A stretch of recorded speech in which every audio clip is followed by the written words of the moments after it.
जय भीम जय महाराष्ट्र। आज अत्यंत आनंदाचा असा दिवस आहे। मी निवडणूक निर्णय अधिकारी धाराशिव उस्मानाबाद यांचं अभिनंदन करतो, आभार मानतो। त्यांनी कायद्याने काम केला। कुठल्याही कशाला निवडणूक अधिकाऱ्यावर प्रेशर येऊ शकत नसतंय, पण कायद्याने काम करत असताना या ठिकाणी आमच्या पूर्वाश्रमीचे काही सहकारी डायरेक्ट नाव घेतो ओमराजे निंबाळकर, त्यांचे भाऊ ठाण मांडून वकील घेऊन बसले। दुसऱ्या उमेदवाराकडून आमच्यावर ऑब्जेक्शन घ्यायचा प्रयत्न केला, वकील उभा केले, लेखी ऑब्जेक्शन घेतले। ऑब्जेक्शन काय घेतले तर गुन्ह्याचे 8 काय असतील ते काय म्हणतात तर 11 गुन्हे आहेत, 8 दाखवले। अरे 3 फायनल झाले ना, ते गुन्हे आत्ता दाखवत असतील, परंतु प्रॉपर्टी बद्दल साहेबांनी सांगितलं हे व्यासपीठ नाही, अथॉरिटी नाही की त्यांनी माझ्या जमिनीच्या आणि मालमत्तेच्या किमती कराव्या, हे निग्लिजेबल आहे। आणि असं असताना सुद्धा त्यांना माहिती आहे बार्शीमध्ये, माझ्या लिंगायत समाजामध्ये, माझ्या सगळ्या शिवसैनिकांमध्ये आजही उद्धव सेनेचे शिंदे साहेबाचे शिवसैनिकांना माहिती आहे रात्रीचा दिवस करून भाऊसाहेब आंदळकरांनी सर्व पणाला लावलेला आहे। आणि अन्नछत्रावर काय असेल ते, आणि आत्ता कुठे 13 वर्षानंतर मला माननीय प्रकाशजी आंबेडकर साहेबांनी न्याय दिला, 13 दिवसात न्याय दिला। आमचे जिल्हाध्यक्ष या ठिकाणी आहेत, आमचे अण्णा जाधव साहेब आहेत, आमचे प्रवीणजी आहेत, आणि इतर आमचे कोले साहेब आहेत या, आणि महासाहेब आहेत, आणि सुजात आंबेडकर साहेब यांनी विश्वास ठेवला। अनेक फोन गेले, त्यांना माहिती आहे पैलवान या ठिकाणी जर उतरला तर या ठिकाणी आंदळकरांचं रक्त आहे। गणपतराव आंदळकर हिंद केसरी अण्णा बिराजदार अप्पा अण्णा माझे सडू होते, आणि हे पैलवानी रक्त तुला सडो की पळो केल्याशिवाय राहणार नाही। आणि तू ओमराजे साहेब तुला नाही बोलत मी तुम्हाला, तुम्ही आजच 3ऱ्या नंबरला गेला, आज विषय तुमचा संपला। आता खरी लढाई आमच्या या ठिकाणी बरोबर आहे, यामध्ये तिळमात्र शंका बाळगायचं कारण नाही।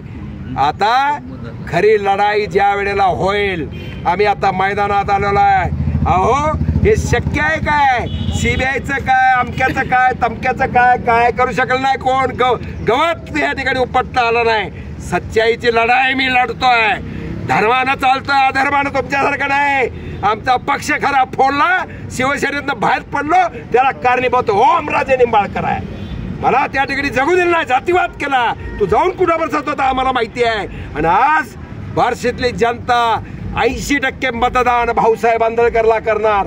माझा हा दलित बांधव किंवा सगळे वंचित आघाडीतले सगळा घटक MIM या ठिकाणी आहे, या ठिकाणी मला काय हे मतदान देणार। त्याचप्रमाणे माझा लिंगायत बांधव 48 मतदारसंघामध्ये या महायुतीच्या या सरकारला एक जागा वाण्याला सोडती आली नाही।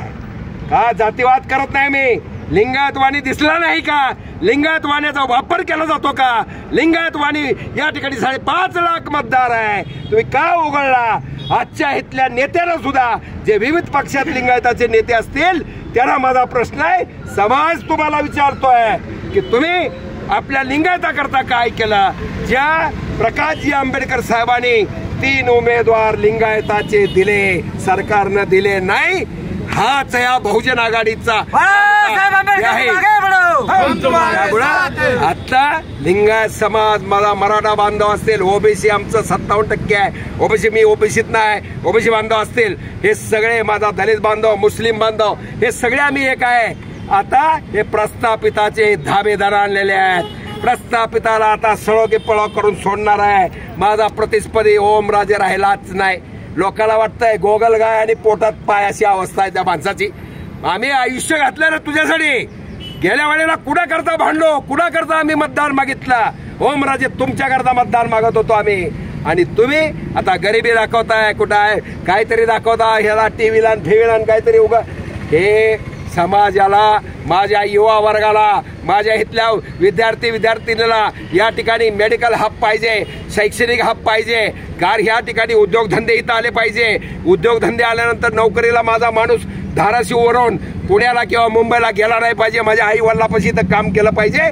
या ठिकाणचं पाणी 19 TMC आणायचं आहे। तुळजापूरमध्ये साखर कारखाना आपला आहे, हो घातलेला, अडचणी भरपूर आणल्या, कायद्यानं मला कुठेही ठेवायचा प्रयत्न केला, परंतु बजरंग बलीचा हा भक्त आहे, रामाचा हा भक्त आहे. माझ्या दस्तगीर दर्गा असतील किंवा इतर असतील, माझं मशिदीमध्ये ऑफिस होतं शिवसेनेचा.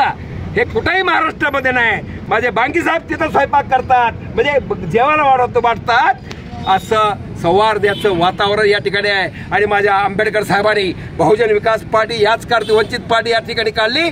त्याचा उद्देश प्रत्येक समाजातला मराठा, धनगर, कोळी, माळी, साळी त्यातला उपेक्षित जो आहे, जो वंचित आहे, त्या वंचिताची मोळी बांधल्यानंतर तिसरा पर्याय या देशाला दिल्याशिवाय आंबेडकर साहेब राहणार नाहीत. आणि त्या दृष्टिकोनातनं आम्ही या ठिकाणी उतरलो आहे.